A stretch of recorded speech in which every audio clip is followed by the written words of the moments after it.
एक दिन पप्पू इंसान जंगल के किनारे वॉक कर रहा था। हाथ में मोबाइल पकड़ा हुआ यूट्यूब वीडियो बनाता हुआ बोल रहा था, हेलो दोस्तों, आज हम सीखेंगे कि जंगल में केले कैसे उगाए जाते हैं।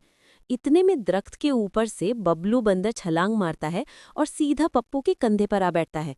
बबलू कहता है, उस्ताद जी, अगाने की क्या जरूरत है, सीधा तोड़ लो ना।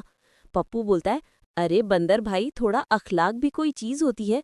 बबलू कहता है, अखलाक? जंगल में यहाँ तो बस केले चलते हैं। पप्पू सर पकड़ लेता है। दोनों दरख्त के पास पहुंचते हैं, केले तोड़ने लगते हैं। अचानक जमीन हिलती है और नीचे से एक बोलने वाला आलू निकल आता है। आलू बोलता है, कौन मेरे पेड़ से केले चुरा रहा है? पप्पू चौंक कर बोलता है, ओ भाई, आलू के पेड़ भी होते हैं क्या? आलू मूंछ मरोड़ कर कहता है, मैं आम आलू नहीं, जादुई आलू हूँ। बबलू कहता है, वाह आलू भाई, तो फिर जरा हमें भी जादू दिखाओ, केले दो सूट के। आलू गुस्से में आता है, जेब से चमकदार पाउडर निकालता है और दोनों पर फेंक देता है।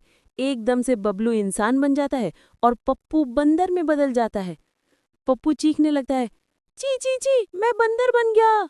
बंदर हंसते हुए बोलता है, अरे वाह, अब मैं बंदर नहीं, बंदर इंसान हूँ।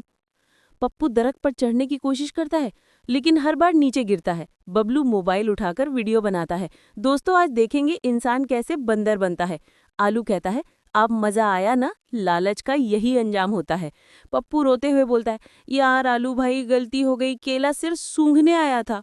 बबलू कह कहा मारता है, हा हा हा, सूंघने आया था मगर मुंह खुला हुआ था। दोनों की नोक झोंक चलती है, आलू हंसी से फट पड़ता है। आखिरकार बोलता है, चलो तुम दोनों मजेदार हो, सजा खत्म। वो उंगली घुमाता है, जादू की रोशनी चमकती है। पप्पू दोबारा इंसान बन जाता है और बबलू बंदर। दोनों खुश हो जाते हैं, आलू को गले लगा लेते हैं। पप्पू बोलता है, दोस्त तो दोस्त होता है, चाहे आलू ही क्यों ना हो। बबलू केले